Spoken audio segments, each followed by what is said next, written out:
We need to talk about the Michael Stewart situation, because once you actually look at the specific incidents he's been calling out, the SFA's reaction starts to look even more questionable. This isn't random ranting, it's based on real decisions in real matches that fans across Scotland have been arguing about. Michael Stewart has been banned from Hampton by the SFA for his criticism of referees, not for behaviour, not for breaking rules, for analysis. And when you hear the actual examples he's used, you can judge for yourself whether that ban makes sense. One major flashpoint Stewart highlighted was a penalty decision involving Celtic and Hearts. He questioned why similar levels of contact are sometimes given and sometimes ignored, and why VAR didn't intervene for consistency. His argument wasn't just, this is wrong. It was, where is the consistency in applying the rules? That's a technical football debate, not a personal attack. Another example he referenced involved a handball decision in a Rangers versus Hibs match.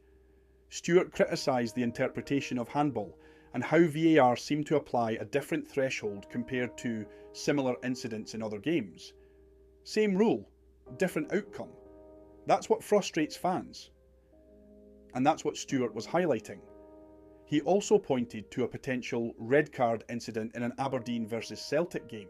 His issue was that what qualifies as serious foul play seems to shift from game to game, and referees aren't being held publicly accountable for those interpretations. That's not targeting an individual referee. That's questioning the standard and consistency of decision making. Across all these examples, Stewart's point is simple. It's not about one mistake, it's about a pattern. Inconsistent decisions, unclear VAR intervention, and no real transparency afterwards. And that's exactly what fans have been saying for years. Now here's where it gets interesting. Instead of explaining these decisions, or publicly addressing the inconsistencies, the SFA chose to ban the person highlighting them. But if Stewart's analysis is flawed, why not break it down and prove it?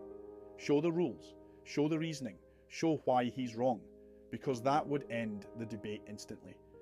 This is why so many fans are siding with Stewart, because they've watched these same incidents and thought, hold on, that doesn't match what we saw last week. So when the SFA steps in and removes that criticism from TV, it doesn't feel like leadership, it feels like avoidance.